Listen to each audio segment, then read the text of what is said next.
बच्चों हम लोगों ने भूगोल विषय का जो पहला चैप्टर था भारत संसाधन एवं उपयोग, इसका थ्योरी एक्सप्लेनेशन जो है बहुत ही अच्छी तरह से समझ लिया था। जिन बच्चों ने नहीं देखे तो सबसे पहले चैनल की प्लेलिस्ट में जाइए और जाकर के पहले चैप्टर का पार्ट 1 और पार्ट 2 अच्छी तरह से समझ लीजिए। बहुत ही छोटा छोटा पार्ट है बच्चों, अगर आप वहाँ पर समझ लेंगे तो यहाँ पर जो है सारा प्रश्न आपको हलवा लगेगा, बहुत ही आसानी से हल हो जाएगा, किसी भी प्रकार की समस्या यहाँ पर नहीं होगी आपको। तो सबसे पहले देख लीजिए उनको और उसके बाद शुरू करते हैं आज के वीवीआई ऑब्जेक्टिव्स का जो पहला चैप्टर का है। क्योंकि आपका जो है बच्चों 50% जो है आपका ऑब्जेक्टिव पूछा जाता है, यानी कि सोशल साइंस में 80 में से 80 मार्क्स होता है बच्चों, क्योंकि 20 मार्क्स तो आपका हाई स्कूल में आपका स्कूल वाला देगा, तो 80 में से 40 आपका ऑब्जेक्टिव रहेगा सारा सब्जेक्ट मिला करके, यानी कि जितना भी सोशल साइंस का सब्जेक्ट है। तो आइए स्टार्ट करते हैं भूगोल का पहले चैप्टर का ऑब्जेक्टिव्स। तब तो यहाँ पर जो है मुख्य रूप से उन्हीं ऑब्जेक्टिव्स को लिया गया है जो है आपका बोर्ड परीक्षा में या तो पूछा हुआ है या फिर आने की संभावना 100% आने की संभावना है। ठीक है, उन्हीं ऑब्जेक्टिव को लिया है। चलिए स्टार्ट करते हैं। सबसे पहला आपका ऑब्जेक्टिव, सबसे पहला प्रश्न है आपका, किसने कहा संसाधन होते नहीं बनते हैं? यानी कि ये कथन किसकी है कि संसाधन होते नहीं बनते हैं? ये प्रश्न जो है आपका 2019 में पूछा हुआ है। तो किसने कहा था? जिम्मरमैन ने, महात्मा गांधी ने, संदीप पांडे ने, इनमें से कोई नहीं। तो यहाँ पर जो वो विद्वान था बच्चों जिम्मरमैन, उन्होंने कहा था कि संसाधन होते नहीं, संसाधन क्या किए जाते हैं? सृजन किए जाते हैं, संसाधन बनाए जाते हैं, संसाधन बनते हैं। ठीक है, चलिए अगला प्रश्न आपका है, निम्नलिखित में कौन सा संसाधन प्राकृतिक संसाधन है? यानी कि किस संसाधन का निर्माण किसने किया है? प्रकृति ने किया है। तो उसको हम लोग क्या करेंगे बच्चों, वहाँ पर हम उसको बोलेंगे प्राकृतिक संसाधन। तो कौन सा संसाधन होगा? भूमि, भवन, मानव की योग्यता, इनमें से कोई नहीं। तो यहाँ पर जो है भूमि जो है 100% प्राकृतिक संसाधन होगा बच्चों। क्यों? क्योंकि इसका निर्माण किसने किया है? प्रकृति ने किया है। चले आगे बढ़ते हैं हम लोग। निम्नलिखित में कौन प्राकृतिक संसाधन नहीं है? इसमें से प्राकृतिक संसाधन नहीं है उसको चुनना है। तो 1 प्राकृतिक संसाधन है कि नहीं है? नदियाँ, नगर, खनिज। तो इसमें से कौन सा हो जाएगा बच्चों? यहाँ पर हो जाएगा आपका नगर। क्यों? क्योंकि आपका 1 इसका तो निर्माण प्रकृति ने किया है। नदियाँ, नदी जो है बच्चों इसका भी निर्माण प्रकृति ने किया है। खनिज, जितने भी खनिज संसाधन है इसका भी निर्माण किसने किया है? प्रकृति के द्वारा हुआ है।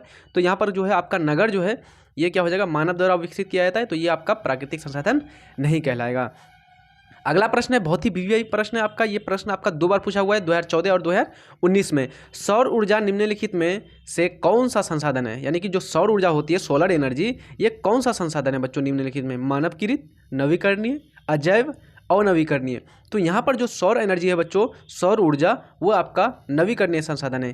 क्यों? क्योंकि अगर मान लीजिए बच्चों आज अगर मान लीजिए सन आपको दिखता है, सोलर एनर्जी आपको मिलती है सौर ऊर्जा, तो रात होने के बाद फिर दोबारा कल फिर से प्राप्त होने वाली आपको, इसलिए कैसा है? नवीकरणीय है। यानी कि इसको दोबारा पुनः हम इसका प्राप्त कर सकते हैं, पुनर्निर्माण कर सकते हैं, पुनर्चक्रण कर सकते हैं बच्चों।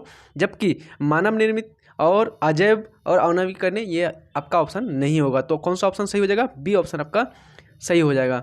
5वां प्रश्न है आपका, कौन सा ऊर्जा स्रोत अनवीकरणीय है? यानी कि इनमें से जो है बच्चों कौन सा ऊर्जा स्रोत जो है अनवीकरणीय है? ये 2022 में प्रश्न पूछा हुआ है।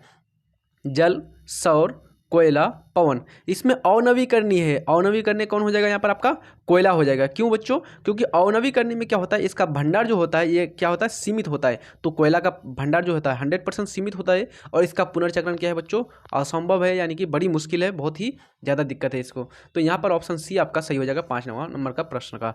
अगला प्रश्न आपका 6 नंबर का, लौह अयस्क किस प्रकार का संसाधन है? यानी कि जो लौह अयस्क है वो किस प्रकार का संसाधन है? नवीकरणीय, अनवीकरणीय, जैव, मानवकृत। ये आपका 2021 में प्रश्न पूछा हुआ है बच्चों, इसलिए यहाँ पर आप लोगों को अच्छी तरह से सारा ऑब्जेक्टिव का सॉल्यूशन करना है और कमेंट बॉक्स में जल्दी आप लोग लगातार कमेंट करते चलिए बच्चों, कौन कौन सा प्रश्न आपका कौन सा ऑप्शन आपका सही होगा।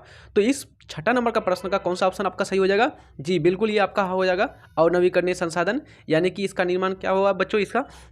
इसका भी भंडार सीमित है और इसका भी पुनर्चक्रण करना बहुत ही मुश्किल है बच्चों। तो आपका ऑप्शन बी सही हो जाएगा। 7वां नंबर का प्रश्न है, कौन सा ऊर्जा स्रोत नवीकरणीय है? यानी कि इसमें से जो है बच्चों कौन सा जो ऊर्जा स्रोत है वो क्या है? नवीकरणीय है। प्राकृतिक गैस, जल, कोयला, पेट्रोलियम। तो यहाँ पर आपको मालूम होगा बच्चों, जल जो है क्या है बच्चों? आपका नवीकरणीय है। जल, उसके बाद सौर ऊर्जा, उसके बाद वायु, ये सारा केस में आता है, नवीकरणीय संसाधन में आता है। यानी इसका पुनर्चक्रण हो सकता है ना? इसका भंडार भी क्या है? असीमित है। इसलिए यहाँ पर ऑप्शन बी आपका सही हो जाएगा। जबकि ये प्राकृतिक गैस, कोयला और पेट्रोलियम ये क्या है बच्चों? ये तीनों जो है अनवीकरणीय संसाधन है। कैसा संसाधन है? अनवीकरणीय संसाधन है। और उत्पत्ति के आधार पर बात की जाए तो यह जैविक संसाधन है, यानी कि जीवों के द्वारा निर्माण किया जाता है। इनमें से इनमें किस प्राकृतिक संसाधन का भंडार जो है सीमित है, यानी कि एक फिक्स मात्रा में ही मौजूद है, अगर समाप्त हो गया तो इसका दोबारा पुनर्चक्रण करना बहुत ही मुश्किल है। तो किस प्राकृतिक संसाधन का भंडार जो है सीमित है? खनिज तेल, सौर ऊर्जा, हवा, पानी। तो इसमें कौन हो जाएगा बच्चों? आपका ए ऑप्शन सही हो जाएगा, खनिज तेल का। क्यों? क्योंकि हम लोग जानते हैं बच्चों, क्योंकि सौर ऊर्जा, सोलर यानी कि सन में तो बहुत ही असीमित मात्रा में एनर्जी मौजूद है। हवा में भी मात्रा यानी कि एनर्जी की मात्रा बहुत ही ज़्यादा है बच्चों। पानी, जल भी। तो यहाँ पर कौन हो जाएगा? सिर्फ और सिर्फ खनिज तेल, जो कि क्या है? आपका प्राकृतिक संसाधन का क्या है? सीमित भंडार है। अगला प्रश्न है 9वां नंबर का, इनमें किस प्राकृतिक संसाधन का भंडार जो है सीमित है? फिर दोबारा ये प्रश्न आ गया तो सेम आपका आंसर कौन सा हो जाएगा? आपका डी ऑप्शन आपका सही हो जाएगा। आगे बढ़ते हैं हम लोग। समुद्री क्षेत्र में राजनीतिक सीमा के कितनी किलोमीटर क्षेत्र तक राष्ट्रीय संपदा निहित है? यानी कि जो आपका नेशनल रिसोर्स होता है बच्चों, राष्ट्रीय संपदा, राष्ट्रीय संसाधन, कितना किलोमीटर क्षेत्र इसका मतलब कि राजनीतिक सीमा का विस्तार होता है? तो 10.2 किलोमीटर, 15.5 किलोमीटर, 12.2 किलोमीटर, 19.2 किलोमीटर। तो 100% यहाँ पर आपका डी ऑप्शन आपका सही हो जाएगा। 19.2 किलोमीटर जो है आपका राजनीतिक सीमा, यानी कि इतना क्षेत्र तक राष्ट्रीय संपदा निहित होती है। अगला प्रश्न आपका 11वें नंबर का, तट रेखा से कितनी किलोमीटर क्षेत्र सीमा अपवर्जक क्षेत्र यानी कि आर्थिक क्षेत्र कहलाती है? सीमा अपवर्जक यानी कि बच्चों ये जो आपका तट रेखा होती है, इससे कितनी किलोमीटर का क्षेत्र तक क्या होती है बच्चों? आपका आर्थिक क्षेत्र, अपवर्जक आर्थिक क्षेत्र कहलाती है। 100 किलोमीटर, 200 किलोमीटर, 150 किलोमीटर, 250 किलोमीटर। इस पर कौन सा ऑप्शन आपका सही हो जाएगा? 100% आपका 200 किलोमीटर आपका सही हो जाएगा, क्योंकि 200 किलोमीटर के बाद जो बच्चों आपका अंतर्राष्ट्रीय संसाधन वहाँ से शुरू हो जाता है, यानी कि वहाँ पर जो है अंतर्राष्ट्रीय संस्थाओं का क्या हो जाता है बच्चों? स्वामित्व होना शुरू हो जाता है। अगला प्रश्न आपका 12वें नंबर का, हमारे पास पेट भरने के लिए बहुत कुछ है लेकिन पेटी भरने के लिए कुछ नहीं, ये कथन किसका है? यानी नेहरू जी का, मेधा पाटेकर जी का, गांधी जी का, या फिर सुंदरलाल बहुगुणा का?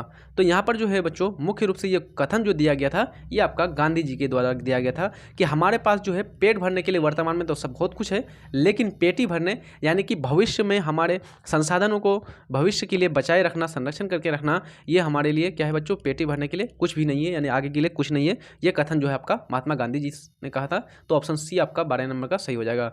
अगला प्रश्न है, डाकुओं की अर्थव्यवस्था का संबंध है, यानी कि जो डाकुओं की जो अर्थ संबंध होती है बच्चों अर्थव्यवस्था के साथ, कैसा संबंध होता है?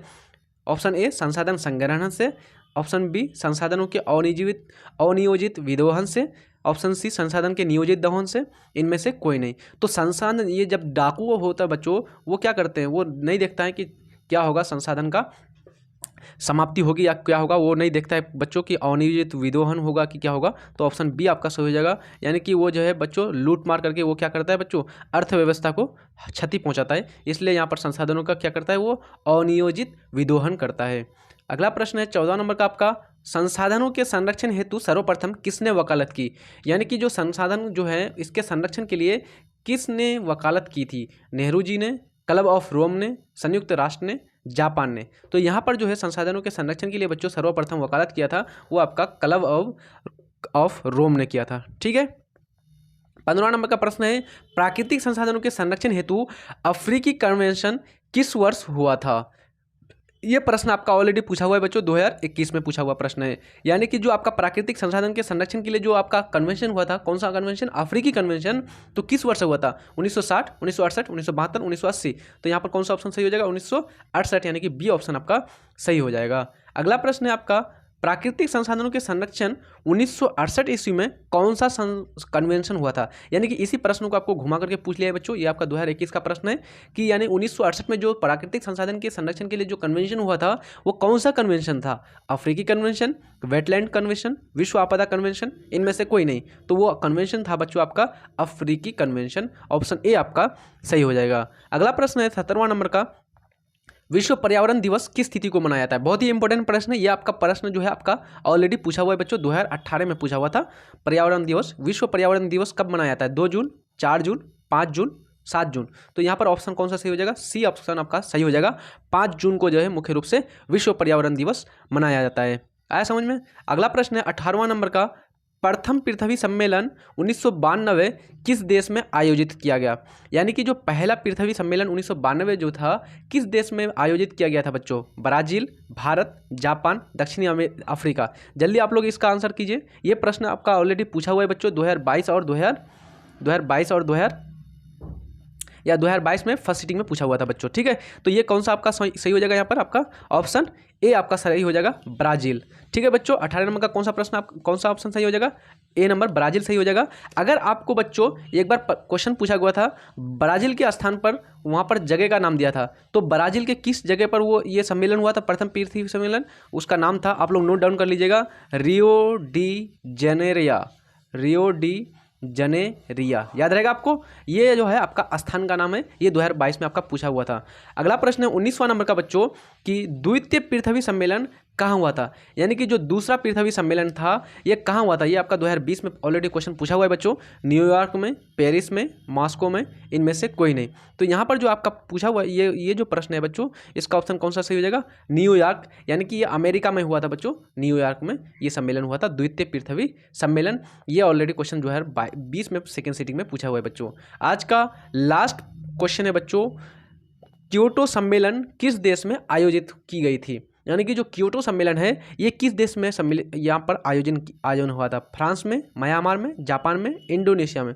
तो इसका जो आयोजन हुआ था बच्चों वो आपका जापान हो जाएगा सही, सी ऑप्शन। क्यों? क्योंकि क्योटो जो है बच्चों ये शहर कहाँ पर है आपका? याद रखना है क्योटो आपका जापान में है, इसलिए जब जापान में है तो कहाँ पर हुआ था ये आयोजन? क्योटो में हुआ था, जापान में हुआ था। तो ऑप्शन सी आपका 20 नंबर का सही हो जाएगा। आई थिंक आज का सारा प्रश्न आप लोगों को अच्छी तरह से समझ में आ गया हो बच्चों, और किसी भी प्रकार की समस्या नहीं रही होगी। मैं एक बार फिर से कहना चाहूँगा कि अगर आप लोगों ने इसका थ्योरी एक्सप्लेनेशन नहीं देखा था तो सबसे पहले चैनल के प्लेलिस्ट में जाकर के थ्योरी एक्सप्लेनेशन अच्छी तरह से देख लीजिए, उसके बाद दोबारा इन प्रश्नों को हल कीजिए। 100% है, आसानी से आपका ये सारा चीज़ सोल्यूशन हो जाएगा। मिलते हैं नेक्स्ट वीडियो में, तब तक के लिए जय हिंद, धन्यवाद।